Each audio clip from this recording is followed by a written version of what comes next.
Une couleur blanche qui saute aux yeux. C'est la première impression que vous ressentez lorsque vous découvrez ce village d'Alberobello pour la première fois. Alberobello, le bel arbre en italien, un surnom qui colle bien à cette commune du sud de la péninsule dans la région des Pouilles, un lieu consacré au patrimoine mondial de l'humanité pour la préservation de ces célèbres trulli, ces maisons surmontées de leurs toits pyramidaux de forme conique. Des constructions sans mortier en pierre sèche, technique héritée de la préhistoire, est toujours utilisée dans cette région. Ces trulli sont apparus au milieu du XVIe siècle. On en recense plus de 1500 aujourd'hui. Cet ensemble architectural urbain revêt une importance historique aujourd'hui reconnue sur le plan international, surtout comme le témoignage de conditions de vie des plus précaires.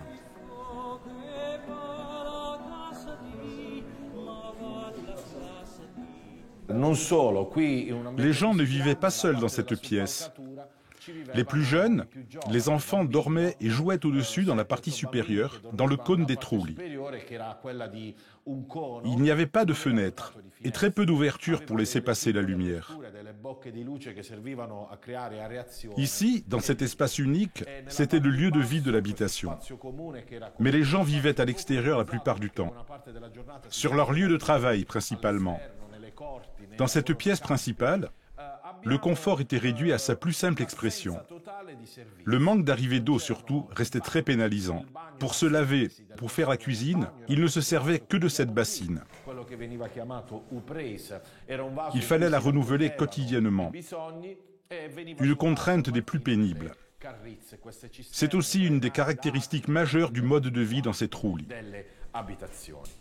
Si Luca De Felici se montre toujours aussi passionné lorsqu'il évoque l'histoire de ces trulli, c'est que cette histoire est aussi celle de sa famille. Ses grands-parents n'ont connu que ces maisons-là. Il a voulu leur rendre hommage en s'installant à son tour dans le trulli familial. Personnellement, j'ai vécu quelque temps dans un trullo. Ma grand-mère, elle, n'a connu que cela. Quand elle nous a quittés, j'ai voulu lui rendre hommage avec mon épouse en m'installant dans son trullo. Une expérience très enrichissante, mais très difficile au quotidien.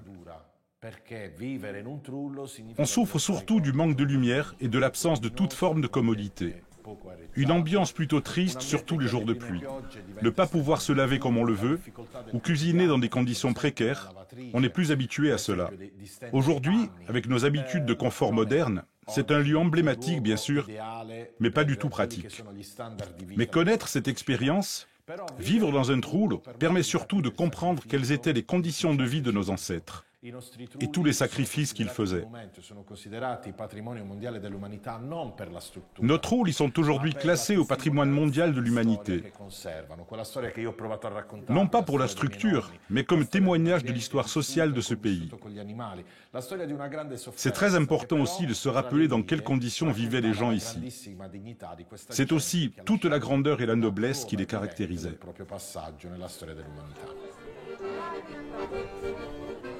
Devoir de mémoire.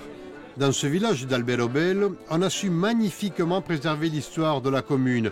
En 1996, l'UNESCO a classé ce site au patrimoine mondial.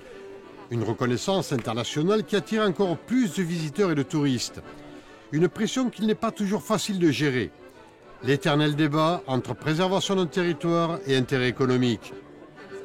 La commune, pour faire face, a repensé dans son ensemble l'aménagement de son environnement direct pour s'adapter à toutes les contraintes. Bien sûr, ce n'est pas facile de faire face à cette pression touristique. Par exemple, on travaille pour améliorer l'accès au site des trulli, notamment pour mieux gérer l'arrivée des voitures. Il faut commencer par aménager des espaces sur la périphérie autour du centre-ville. On parle ici d'une distance au maximum d'1 kilomètre pour pouvoir visiter ce centre historique.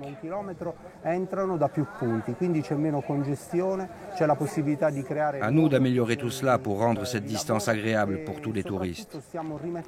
En fait, on aménage la campagne à la porte du centre-ville. Tout le monde en profite. On crée des chemins de randonnée, des des pistes cyclables. Tout cela améliore grandement notre environnement direct. Et pas seulement pour celui d'Alberobello, mais également pour celui de toute notre région.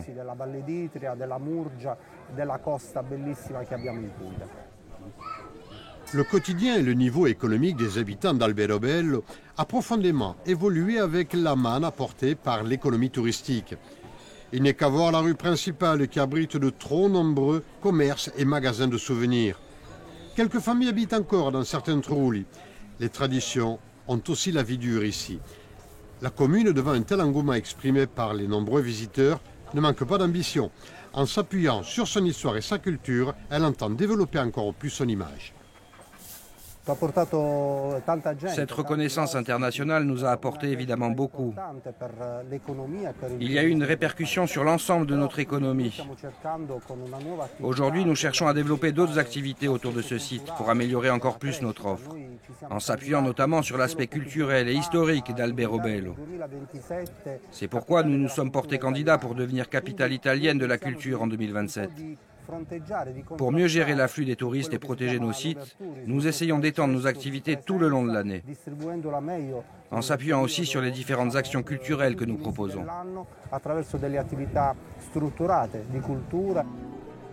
Tous les historiens se perdent encore aujourd'hui en conjecture sur les raisons qui ont poussé les habitants d'ici à adopter cette façon de construire, ainsi que les mystérieux symboles qui ornent certains toits de ces trulli. Alberobello, le bel arbre, n'a pas fini de dévoiler tous ses secrets.